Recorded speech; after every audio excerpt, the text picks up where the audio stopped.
kenan sanadin labarina, so kenan sanadin labarina.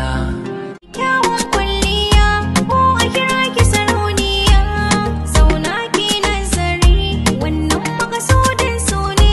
Al'ajabin shi na da yawa, gane gaskiyar shakwiwiya, sai in kayo dace kake ajiyar shi da janjani. So kenan sanadin labarina, so kenan sanadin labarina.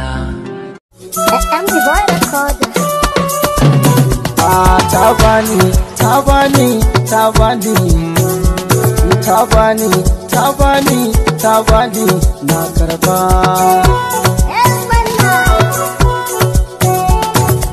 So da kauna na karba tun da kin yarje min, zuciya ta kice sirri na kin boye min, rai da buri kina so na ki sassauta min.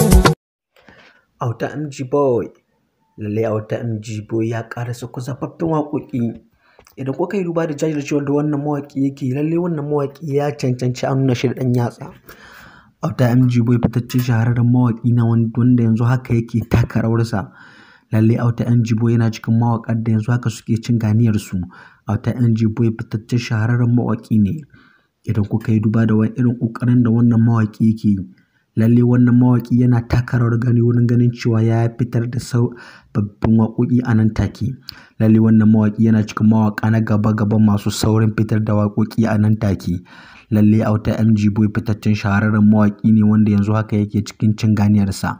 Lalle idan ana maganar waka, lalle ba za a taɓa mantawa da Auta MG boy a sahun mawaka, domin Auta MG boy yana cikin mawaka na gaba waɗanda suke taka rawar gani a arewacin Najeriya. Lalle Auta MG boy a duk sanda aka yi maganar mawaka na Hausa, to lalle Auta MG boy yana cikin mawakan da za a fara ambaton sunansu. Idan kuka yi duba da kokarin da wannan mawaki yake yi, wannan mawaki ya samu ɗaukaka ta hanyar kokarin da yake wurin ganin ya jajirce ya kawo fitattun abubuwa. Lalle Auta MG boy yana cikin mawaka na gaba waɗanda yanzu haka suke cikin ganiyarsu. Lalle Auta MG boy yana cikin mawakar da yanzu haka suke taka rawar gani. Lalle wannan mawaki ba za a taɓa mantawa da gudunmawar da yake basuwa ba cikin al'umma. Lalle wannan mawaki yana jajircewa wurin ganin cewa ya fitar da ingantattun shirarwa, ba don komi ba don ya ga cewa ya faranta wa mutane rai. Lalle Auta MG boy fitaccen shahararren mawaki ne. Idan kuka yi duba da lambar karramawar da wannan mawaki ya samu a kwana-kwanan nan, lalle wannan lambar karramawa da wannan mawaki ya samu a kwana-kwanan nan ya cancanci wani lambar karramawar nan, domin irin kokarin da yake wurin ganin cewa ya kawo abubuwa